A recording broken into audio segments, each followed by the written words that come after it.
During a heated argument, my husband scoffed, "You can leave, but the house stays with me." I changed the deed already. He waved the paper in my face, smirking. I chuckled and said, "You might want to double-check that." His jaw dropped as he read the fine print. I met my husband, Mark, in Austin, Texas in 2009.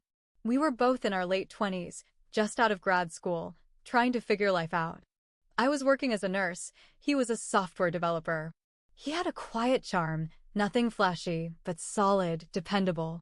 Or at least that's what I thought back then. We dated for about 2 years before he proposed. Small ceremony, courthouse wedding, followed by barbecue and beer at his cousin's backyard. We were happy. Or at least I thought we were. In 2014, we bought a small but decent home just outside of Round Rock. It needed work, but it was ours. We were finally putting down roots. I poured myself into making it a home. Painted every wall, laid down tiles in the bathroom myself, even landscaped the backyard. Mark was never really into house stuff. He preferred sitting in front of his dual monitors, coding all day and night. I didn't mind it much at first. I figured we just had different roles. But slowly, I noticed he was withdrawing. Less conversations, less affection, less everything. By 2019, we were roommates more than spouses. I tried talking to him. I begged for therapy. I asked what was wrong. He brushed me off every time with, "I'm just tired," or "work is stressful." But something in my gut told me there was more. That's when I started noticing the texts. He had always been protective of his phone, but one night he left it on the charger in the kitchen. A message popped up from someone named T. My heart dropped. I opened it. "Can't wait to see you again next week." My knees almost gave out. I took screenshots. I quietly started digging. Turns out T was Tanya, his coworker. And not just a coworker, his boss. A married boss. I didn't confront him right away. I needed a plan. So I did what any sane woman in a marriage that's falling apart would do. I started protecting myself. I spoke with a lawyer. I checked our finances. That's when I noticed something strange. The house deed had recently been changed. Quietly, without telling me. My name had been removed. I was stunned. I remember reading it over and over, trying to make sense of what I was looking at. This house that I had poured my life into. The house I had painted, tiled, cleaned, made memories in was now legally his. And he had done it behind my back. That was when something inside me snapped. The betrayal was so deep it didn't even hurt anymore. It just felt cold. Sharp. Focused. I kept playing dumb. I cooked, I cleaned, I smiled. I acted like everything was fine. Meanwhile, I quietly moved money from our joint account into a new account in my name. I sold a few valuables he never cared about. I contacted a realtor. I got the house appraised. I talked to my lawyer. I kept every receipt, every document, every screenshot of him with Tanya. Then, 2 months later, it happened. The final argument. It was a Sunday evening. He was already drunk when he walked in, slurring his words, stinking of cologne that wasn't his usual. I stayed calm. He stormed into the living room, holding a piece of paper and waving it in my face. "You think you're clever?" he snarled. "Well, newsflash, this house is mine. I changed the deed. You can leave, but the house stays with me." He smirked like he had just won the lottery. "Here," he said, holding the paper up like a trophy. "See for yourself." I took it, glanced at it, and smiled. "You might want to double-check that," I said softly. His smirk faltered. "What?" "Page 3, I said, pointing. "The fine print." He looked. His eyes scanned the page. And then, I'll never forget it, his face went pale. Like he had seen a ghost. His jaw dropped. He stumbled backward, gripping the couch. He had missed it. The quitclaim deed he had filed wasn't valid. Not fully. Because I had already filed a legal hold on the property title 2 weeks earlier. My name couldn't be removed without my signature, and the document he submitted had a forged one. Forgery. On a government form. That's a felony. I stood there and watched as the reality sank in. He tried to speak, but no words came out. I let the silence stretch. You screwed up, Mark, I said quietly. And now I'm going to take everything. And that, Reddit, is where I'm at now. No ending yet. I've filed for divorce. The police are investigating the forgery. Tanya? Her husband knows now. He messaged me on Facebook, thanking me for the screenshots. Her job? Probably on the line too. This isn't over. Not by a long shot. But I thought I'd share this part. Because sometimes, when you feel like you've lost everything, you realize you still have your mind, your spine, your voice. And that's enough to burn it all down. The day after that argument, I packed a bag. Not because I was leaving for good, oh no, but because I knew I needed space to think. I booked a room at a hotel downtown in Austin. Nothing fancy, just quiet. Mark didn't follow me. He didn't even text. I think he knew he messed up. He knew I wasn't bluffing. And honestly, that scared him more than anything. The next morning, I got a call from my lawyer. "We've got movement," she said. Turns out, Mark had already tried to file for divorce, quietly, a few weeks before I found the deed papers. He was trying to beat me to the punch, to catch me off guard, and probably make me look like the one who walked out. But he made a mistake. He used an old address for me. I never got the papers. Which means the court didn't process it. Another stupid, sloppy mistake. And now I had the upper hand. Later that week, I finally went back to the house. Not to talk, I was done talking. But to get more of my things. I wasn't expecting Tanya to be there. Yep. She was in my kitchen, wearing my apron, drinking coffee out of the mug my sister got me last Christmas. I froze in the doorway. She didn't even flinch. "Oh," she said, without looking up. "Didn't think you'd be back so soon." I stared at her. This woman, this smug, middle-aged version of a high school mean girl, was standing in my house like she owned the place. And Mark? He was sitting at the table, scrolling on his phone, acting like this was all normal. "You need to leave," I said to Tanya, my voice low. She laughed. "I don't think so, honey." That's when I lost it. I walked over, grabbed the mug from her hand, and threw it straight into the sink. It shattered. Mark jumped up. "Jesus, calm down." "No," I said, shaking. "No more calm. Get out. Both of you." They didn't move.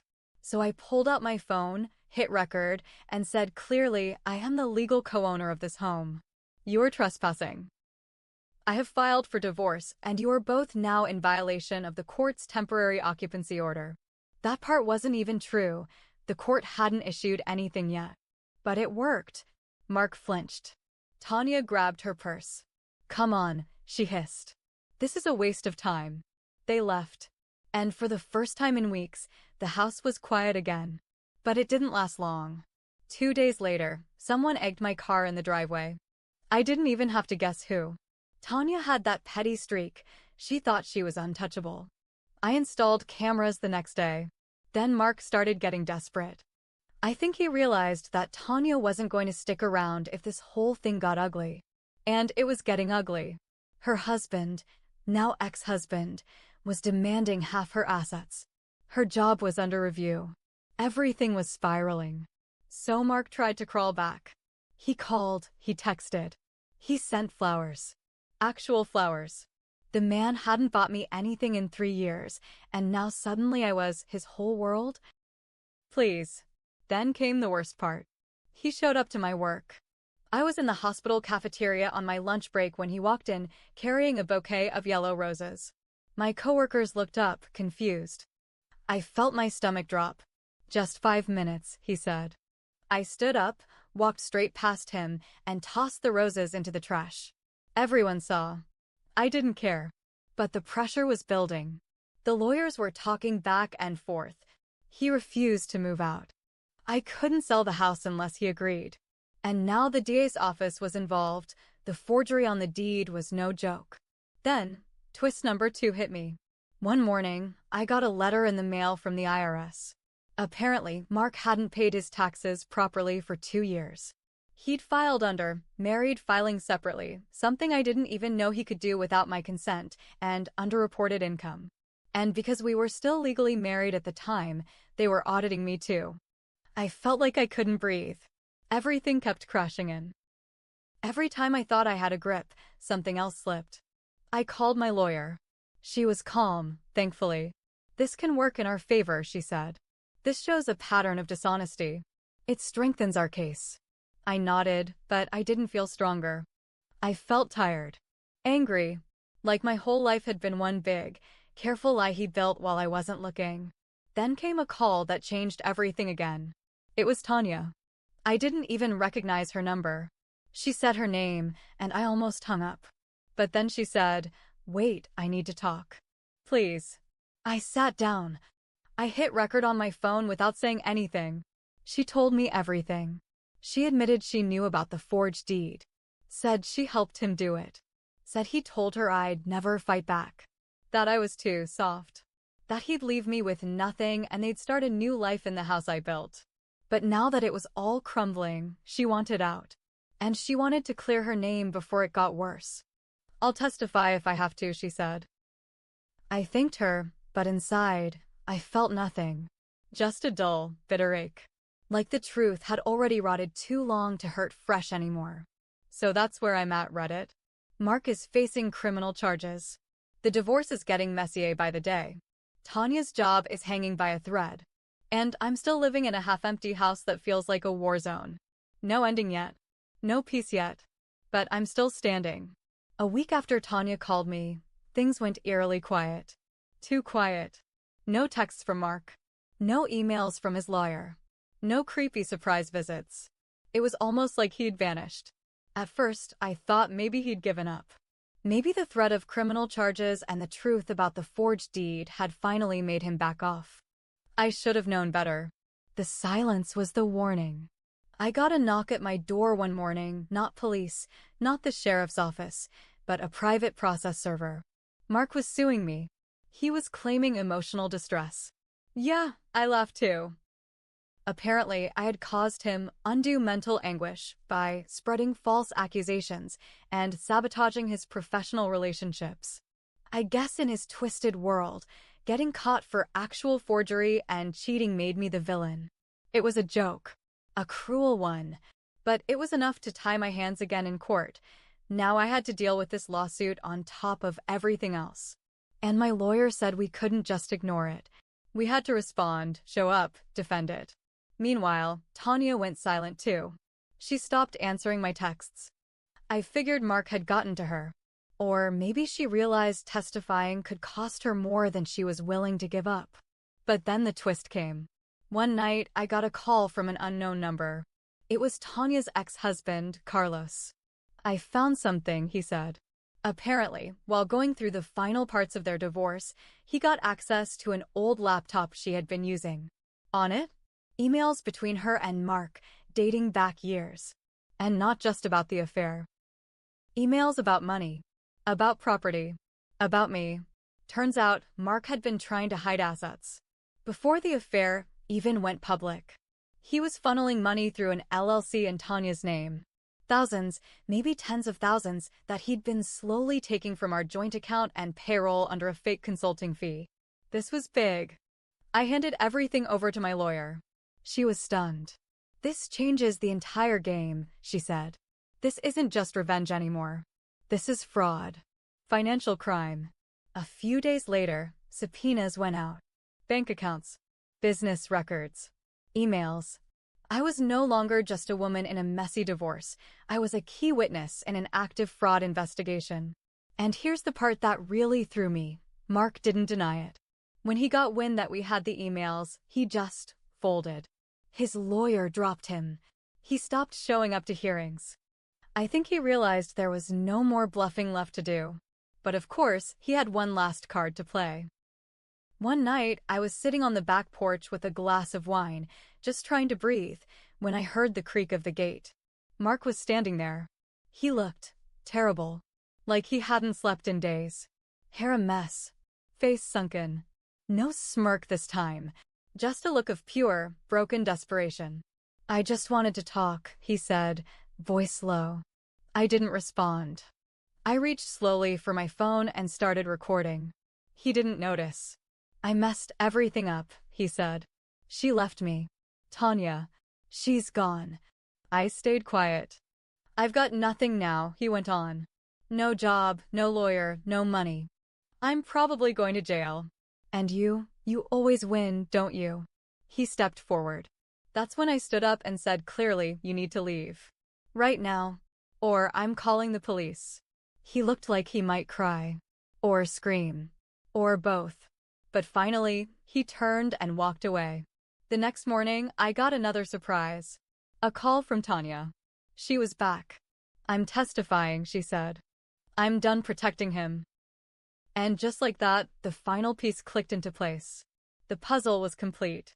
Mark's entire web of lies, the forged deed, the fake consulting company, the affair, all of it was about to come crashing down. But like I said before, there's no ending yet. Court dates are scheduled. Witness lists are being built. Tanya's testifying. Carlos is too. The DA is watching closely. And me? I'm just sitting here in the house I fought for, the house he tried to steal, waiting for the final chapter to unfold. Because one thing's for sure now, the storm isn't over. It's just getting started. Court day came. It wasn't just divorce court now. It was criminal court, civil court, family court, all mashed together in a chaotic mess. The courtroom was packed. Mark looked like a ghost in a cheap suit. Tanya walked in like she had something to prove. I walked in like I was dragging years of betrayal on my back, but still standing tall. First, they laid out the fraud case. The judge listened as the DA explained how Mark had faked my signature, altered property records, and funneled money through a fake company. Tanya took the stand and confirmed it all. Her voice shook, but she didn't flinch. Then came Carlos. He brought in printed emails and spreadsheets, proof that the shell company never did real work, just took money out of Mark's business and stashed it in secret accounts. Mark tried to argue it was misunderstood bookkeeping. The judge didn't buy it. Then it was my turn. I told the truth. All of it. From the day I found the text message to the night Mark waved the forged deed in my face. I didn't cry. I didn't yell. I just told it straight, because the facts were already louder than anything I could scream. But I wasn't innocent either. When it came time to discuss the financials during the divorce, Mark's lawyer, a new, court-appointed one, brought up my secret account. The money I moved out of our joint fund before filing. The valuables I sold without telling him. My lawyer stepped in quickly. She moved it to protect herself. There was no intent to hide, all of it is documented. The judge paused. Still, she moved joint assets without informing the court. I held my breath. She'll be required to return half. I nodded. Fair was fair. I didn't like it, but I owned it. I wasn't perfect. I played dirty too, even if I felt justified at the time. Then came the final judgment. Mark was found guilty of forgery and fraud. 3 years probation, fines, and a criminal record. He avoided jail barely, but he'd never work in tech again. Every job offer would see fraud stamped on his background check like a curse. Tanya lost her job. Her boss fired her after the court found out she'd been part of the fake consulting deal. She moved out of Austin. Word is, she's in Dallas now, trying to start fresh. Carlos? He got custody of their 2 kids. As for me, I got the house. Full ownership. The judge ruled that the forged deed proved Mark had no legal or moral right to it. He had tried to steal it, and the court made sure he'd never set foot in it again. But here's the twist I didn't see coming. After the dust settled, I stood in my kitchen one night alone. The house was mine. Every paper said so. But it didn't feel like a victory. I felt empty. Turns out, winning doesn't erase the years you gave to someone who never deserved them. I had let my marriage rot for too long. I ignored red flags. I told myself things would get better. I let myself become a woman who snooped and plotted and recorded conversations like she was living in a soap opera. So yeah, I got revenge. I burned him to the ground. But I lost something too. Trust. Peace. Part of myself. That's the cost of war, even when you win. Still, I sleep better now. The house is quiet. The air is clean. Mark's name is gone from everything. And sometimes, when I walk past the bathroom I tiled by hand, I whisper, "This is mine now." Not because it matters anymore, but because I earned it. Every damn inch.